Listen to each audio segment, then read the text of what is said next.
रात के 2 बज रहे थे और नवाल अपने कमरे में मौजूद आज की शॉपिंग देख रही थी। हर एक सूट को ट्राई कर कर के देख रही थी वो। उस वक्त भी वो शीशे के सामने लाइट से काम की जामनी फ्रॉक पहने खड़ी थी। ये कलर ज़्यादा अच्छा लग रहा है। घूम कर आगे पीछे से देखती हम कलाम हुई थी वो खुद से, जब एकदम से हल्के से ठक ठक की आवाज़ आई जिस पर वो बुरी तरह चौंकी। ये आवाज़ कहाँ से आ रही है? डर के मारे एक जगह साकित खड़ी इधर उधर नज़रें घुमा कर देख रही थी, मगर उसे समझ न आया कि आवाज़ आई कहाँ से, कौन है। इधर उधर देखती कांपती आवाज़ में उसने पूछा, मगर कोई जवाब ना आया। बस मुसलसल ठक ठक की आवाज़ आ रही थी। डर के मारे जल्दी से बेड पर जाकर बैठी, जब अचानक ही वो आवाज़ आना बंद हो गई। मगर अगले ही पल फ़ोन की आवाज़ पर वो पूरी तरह उछली। हाथ आगे करके बेड पर पड़ा फ़ोन उठाया तो हस्साम की कॉल देखकर फ़ोन रिसीव कर गई फ़ौरन। हेलो हस्साम, मेरे कमरे में कोई आ गया, ठक ठक की आवाज़ आ रही है। कॉल रिसीव करके फ़ोन कॉल पर लगाती वो तेज़ी से बोली, कोई नहीं आया, मैं आया हूँ। कब से बालकनी का दरवाज़ा बजा रहा हूँ, मगर मजाल है जो तुम खोल दो। दूसरी जानिब से हस्साम आहिस्ता आवाज़ में बोला तो नवाल ने फ़ौरन बालकनी के दरवाजे के पीछे जाते ग्लास डोर के आगे से पर्दे हटाए तो सामने ही फ़ोन कान से लगाए हस्साम खड़ा था। नवाल को देखते ही फ़ोन बंद करते हस्साम ने दरवाज़ा खोलने का इशारा किया, जिस पर नवाल ने फ़ौरन दरवाज़ा खोल दिया। इतनी आहिस्ता दरवाज़ा बजाने की क्या ज़रूरत थी? डरा ही दिया मुझे। हस्साम के कमरे में दाखिल होते ही वो शुरू हो गई, जी मैडम साहिबा, सही कह रही हैं आप। ज़ोर ज़ोर से बचाना चाहिए था ताकि पूरी हवेली जमा होती। अच्छा था, फिर उन लोगों से भी मिल लेता। हस्साम ने उसकी बात पर चिढ़ते हुए कहा तो नवाल खिफ़त से सर झुका गई। क्या हुआ, अब कुछ नहीं कहोगी? थोड़ा सा झुकते हस्साम ने नवाल के चेहरे को देखा, जिस पर वो मुंह बना गई। अच्छा बस ये बताएं, इतनी रात को यहाँ क्यों आए हैं? नवाल ने जल्दी से बात बदली। तुम्हें मुबारकबाद देने आया हूँ अपनी शादी की।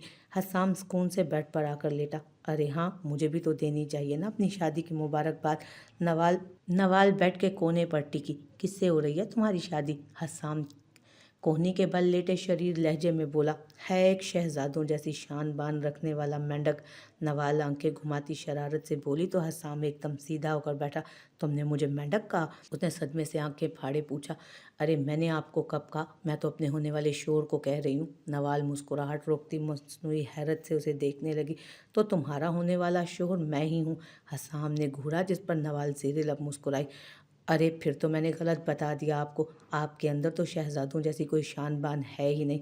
वो दुख से दाएं बाएं सर हिला वो दुख से दाएं बाएं सर हिलाकर बोली तो हस्साम का मुंह खुला। नवाल? उसने सदमे से उसे देखा तो नवाल की हंसी छूट गई। मजाक कर रही हूँ? उसे हंसते हुए देखकर हस्साम के लबों को मुस्कुराहट छू गई। कितने वक्त के बाद हस्साम ने नवाल को यूं हंसते हुए देखा था। उसके चेहरे पर जो खुशी उसे दिख रही थी वो हस्साम को सुकून बख्श रही थी। क्या हुआ? हंसी रोकते खुद को मुस्कुरा कर तकते देख हस्साम से उसने पूछा तो वो धीरे से नफ़ी में सर हिला गया। मेरी दुआ है कि अल्लाह तुम्हारी हंसी हमेशा कायम रखे, और मैं भी अपनी तरफ से पूरी कोशिश करूंगा तुम्हें खुश रखने की, तुम्हारी हंसी को बरकरार रखने की। हस्साम ने मुस्कुरा कर कहा तो नवाल की मुस्कुराहट गहरी हुई। नवाल, मैं तो समझता था कि ये बहुत मुश्किल होगा, मगर जितनी आसानी और जल्दी ये सब हुआ मुझे तो अब तक यकीन नहीं आ रहा। हस्साम खुशी से बोला। सुबह जब भाई ने बताया तो यकीन तो मुझे भी नहीं आया था। मुझे तो लगा आपके घर वाले इतनी आसानी से मानेंगे ही नहीं। नवाल पूरी तरह उसकी तारीफ घूम कर बैठी थी। मुझे भी ऐसा ही लगता है, मगर जब दादा जान ने उठकर राइत को गले लगाया तो मेरी हैरत की इंतहा न रही।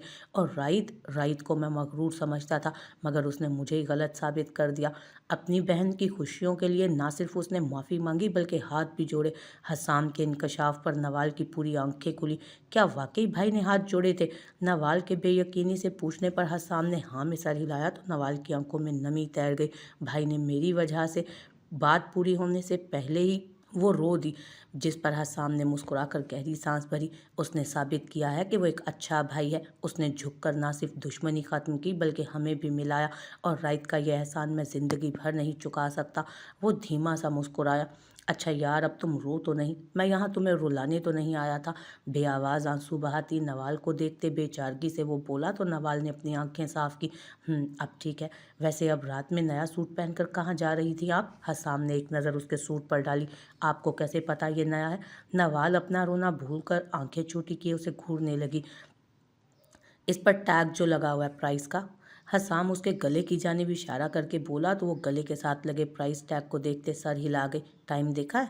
नवाल की नज़र घड़ी पर गई तो उसने संजीदगी से पूछा। हाँ, 2:30 बज रहा है। हसाम के सुकून से जवाब देने पर नवाल ने उसे घूरा। 2:30 नहीं बज रहा, रात का 2:30 बज रहा है, इसलिए अब आपको जाना चाहिए, नवाल ने रसान से समझाया। तो क्या हुआ? कौन सा ज़्यादा टाइम हुआ है? चला जाऊंगा आराम से। हसाम ने लापरवाही से कंधे उचकाए तो नवाल ने अपना माथा पीटा। ओफो हसाम, बहुत रात हो चुकी है और इस वक्त आपका यहाँ रहना बिल्कुल ठीक नहीं। अगर कोई आ गया तो? नवाल को एकदम परेशानी लाहक हुई। सब अपने अपने कमरों में सुकून से सो रहे हैं, इसलिए तुम्हें परेशान होने की ज़रूरत नहीं, इत्मीनान से कहते हसाम बेड पर ठीक से लेटा तो नवाल फ़ौरन खड़ी हुई। चलें, बहुत हो गया, आप जाए यहाँ से। संजीदगी से उंगली दिखाकर वो बोली। क्या तुम मुझे अपने कमरे से भगा रही हो? हसाम थोड़ा सा उठते उसके संजीदा चेहरे को देखते इस्तफसार करने लगा। हाँ, नवाल ने यकलफ्ज़ी जवाब दिया तो हसाम गहरी सांस भरते उठ खड़ा हुआ। बस यही दिन देखना बाकी रह गया था कि मेरी होने वाली बीवी, मेरी मोहब्बत मुझे अपने एक कमरे से भगा रही है। हसाम ने मसनूई हैरत चेहरे पर सजाए उसे ड्रामाई अंदाज में कहा। जी, मैं आपको भगा रही हूँ और ख़बरदार, जो अब आप दोबारा यहाँ आए तो शादी में कुछ ही दिन बाकी हैं, वैसे भी फिर हमेशा के लिए मैं आपके पास आ जाऊँगी, इसलिए अब यूँ चोरी छुपे हवेली आने की ज़रूरत नहीं है, समझ गए? नवाल ने डांटा, जिसे हसाम ने मासूम बच्चे की तरह सर झुकाए सुना। लेकिन इतने दिनों तक मैं तुम्हें देखे बगैर कैसे रहूँगा? हसाम ने फिक्रमंदी से पूछा। मैं तस्वीर भेज दूँगी, मगर अब यहाँ आने की ज़रूरत नहीं है, ओके? उसने तायीद चाही, जिस पर ना चाहते हुए भी हसाम ने इस बात में सर हिलाया। गुड, अब जाएं, अल्लाह हाफिज़। नवाल ने मुस्कुराते हुए हाथ हिलाकर कहा। अल्लाह हाफिज़, ख्याल रखना अपना। हसाम के मुस्कुराकर कहने पर वो जिस रास्ते से आया था उसी रास्ते से अब वापस मुड़ गया। नवाल अच्छे से बालकनी का दरवाज़ा बंद करती सूट चेंज करने वॉशरूम में घुस गई। रोज़ की तरह आज भी आयला की आंख फजर के वक्त ही खुल गई थी। वो राइत की बाहों में पूरी तरह कैद थी। उसने मुस्कुराकर गर्दन उठाकर राइत को देखा और फिर धीरे से अपनी कमर के गिर्द लिपटा उसका हाथ हटाने लगी। राइत जागे ना, इसलिए बहुत एहतियात से वो उसका हाथ हटा रही थी, लेकिन फिर भी राइत की आंख खुल चुकी थी। क्या हुआ जाना, तुम ठीक हो? राइत ने मूंदी मूंदी आंखों से उसे देखा। जी हम ठीक हैं, नमाज का वक्त हो गया, नमाज पढ़ने जाना है। आयला ने माथे पर बिखरे उसके बालों को पीछे किया। राइद ने अपने हिसार से उसे आज़ाद किया तो वो उठी और बेड से उतरी। आप भी नमाज पढ़ लें, उसको फ़ोन चेक करते देखकर आयला ने प्यार से कहा, जिस पर राइद ने एक नज़र उसके चेहरे को देखा और वापस नज़रें फ़ोन की जानिब कर ली।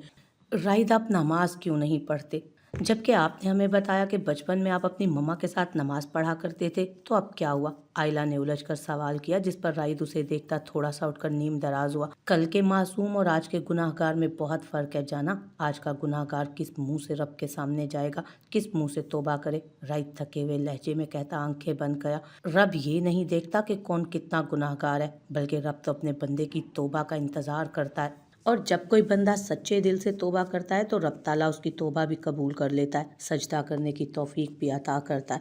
मगर उसके लिए भी तो इंसान को ही पहल करना होती है ना, गुनाहों से किनारा करके। जब इंसान उसकी तरफ लौटता है, बस एक बार सच्चे दिल से माफ़ी मांगे और आपको वो थाम लेता है। आयला ने मुस्कुराते लहजे में नरमी से समझाया तो राइद ने आंखें खोलकर उसे देखा, जो उसके सामने ही खड़ी थी। वक्त निकल रहा है, तुम नमाज पढ़ लो, राइद स्पार्ट अंदाज में कहता वापस अपनी आंखें मूंद गया तो वो गहरी सांस भरती वॉशरूम की जानिब बढ़ गई। वजू करके बाहर आई, जब भी राइद वैसे ही बेड पर नीम दराज आंखें किए मूंदे लेटा हुआ था। आंखों को आयला बगैर उसे कुछ कहे बाएं जानिब दीवार के साथ बनी कैबिनेट में रखी 2 जाए नमाज में से एक निकालती, वहीं कैबिनेट के आगे बिछाकर नमाज शुरू कर गई। वो पूरी तरह अपनी नमाज में मशगूल थी, इर्द गिर्द का होश भुलाए पूरी तवज्जो के साथ नमाज पढ़ रही थी। आखिरी रकत पढ़कर जैसे ही उसने सलाम फेरा, उसकी नज़रें सीधे अपने बराबर में नमाज पढ़ते राइद पर गए। उसे एकदम खुशगवार हैरत हुई। सर पर रुमाल बांधे वो नमाज पढ़ते हुए बहुत पुरकशिश लग रहा था। वो मबहूत सी उसे तक रही थी जब राइद ने सलाम फेरते उसकी जानिब मुस्कुरा कर देखा। मैं तुम्हें बता नहीं सकता कि नमाज पढ़कर मुझे कितना सुकून मिला। ऐसा लग रहा है मेरी सारी थकन उतर गई। मुझे अफसोस हो रहा है कि मैं इतने सालों में इस सुकून से महरूम रहा। मैं ऐसे ही मामा के साथ उनके बराबर बैठकर नमाज पढ़ा करता था, और आज तुम्हारे साथ नमाज पढ़कर मुझे ऐसा लग रहा है मेरी मामा वापस आ गई हों, जैसे मुझे ऐसा लग रहा है जैसे वो बहुत खुश है मुझसे। राइद ने जज्ब के आलम में ऊपर की जानिब देख कर कहा, वाकई में वो आपसे बहुत खुश होंगी। आयला ने आसूदगी से कहा तो राइद ने गहरा सांस भरते आंखें बंद करके खोली और फिर दोनों ने दुआ मांगी। एक ने जहाँ ढेर सारा शुक्र अदा किया, वहीं दूसरे ने अपने गुनाहों की माफ़ी के साथ शुक्र अदा किया। दुआ मांगकर दोनों अपने हाथ चेहरों पर फेर कर उठ गए। बहुत बहुत शुक्रिया मुझे राह रास्त पर लाने के लिए, मुझे गुनाहों के दलदल से निकालने का बहुत शुक्रिया। राइड ने आगे बढ़कर आयला के माथे पर मोहब्बत की मोहर सब्त की, जिस पर वो मुस्कुरा दी। अच्छा, मेरे कुछ कपड़े पैक कर दो, मुझे एक मीटिंग के लिए आउट ऑफ कंट्री जाना है। जायनमाज फोल्ड करती आयला से वो बोला तो आयला हैरत से उसकी जानिब पलटी। इस तरह अचानक? उसने कुछ परेशानी से पूछा। अचानक नहीं, मुझे आज ही जाना है, मैं बस बताना भूल गया था, राइद ने वजाहत दी, जिसको समझते आयला हाँ में सर हिलाती अलमारी की जानब बढ़ गए। कितने सूट पैक करने हैं? अलमारी खोले 2-3 सूट बाहर निकालते वो पूछने लगी। 3-4। राइद अपने फ़ोन से कुछ मेल्स चेक करते बोला तो आयला नासमझी से उसकी जानिब पलटी। 3-4? कितने दिनों के लिए जा रहे हैं आप? कुछ कह नहीं सकते, 3 दिन भी लग सकते हैं और 4 भी, राइद मसरूफ़ अंदाज में बोला। कब जाना है वैसे आपने? उसे बेड के आगे खड़े फ़ोन में मसरूफ़ देख आयला फिर से पूछने लगी। अभी 1 घंटे बाद फ्लाइट है मेरी। राइद ने फ़ोन से नज़रें उठाकर आयला की जानिब देखा, जिसके चेहरे पर उसकी बात सुनने के बाद उदासी छा गई थी। वो धीमी आवाज़ में कहती बेदिली से वापस अलमारी की तरफ घूमती उसके कपड़े निकालने लगी। उसका बुझा चेहरा देखते राइद उसकी जानिब बढ़ा। मेरा बिल्कुल भी दिल नहीं है तुम्हें छोड़कर जाने का, मगर नवाल की शादी आने वाली है तो 100 काम होंगे। शादी की शॉपिंग है, इसलिए तुम्हें साथ नहीं लेकर जा रहा, वरना तुम जानती हो कि तुम्हारे बगैर एक पल भी नहीं गुजारा होता मेरा। राइद उसे पीछे से अपनी बाहों में भरते मोहब्बत से बोला। कोई बात नहीं, 3-4 दिन की तो बात है, बस आप आराम से जाएं। अलमारी से बैग निकालते वो नरमी से बोली। तुम्हारे लिए 4 दिन है, मगर मुझसे पूछो, मुझे अभी से ये 4 दिन 4 सदियों जैसे लग रहे हैं। कैसे रहूँगा मैं तुम्हारे बगैर? राइद उसका रुख अपनी जानिब करते बोला, मुंह बनाकर। तो आयला ने मुस्कुरा कर उसकी तरफ मुड़कर उसका चेहरा छुआ। मैं आपसे दूर थोड़ी हूँ, मैं तो आपके दिल में हूँ, सो जहाँ जहाँ आप जाएंगे मैं भी आपके साथ ही होंगी। आयला ने उसे तसल्ली दी, जिस पर राइद ने अपने लब नरमी से उसके गाल पर रखे। बहुत मिस करूँगा तुम्हें। दोनों गाल नरमी से छूते हुए उसके माथे पर वो माथा टिका गया। मैं भी, आयला ने सरगोशी की, जिस पर राइद ने उसे खुद में भींच लिया। अगर नवाल की शादी ना होती तो आयला को कभी छोड़कर वो ना जाता। नवाल की शादी में दिन कम थे और नूर बेगम की आजकल तबीयत ठीक नहीं थी, जिस वजह से वो नवाल के साथ शॉपिंग पर नहीं जा सकती थी। और एमल, वो तो खोई खोई रहने लगी थी, इसलिए राइद आयला को नवाल की हेल्प के लिए छोड़ के जा रहा था, वरना 4 दिन आयला से दूर रहना उसे दुनिया का मुश्किल तरीन काम लग रहा था।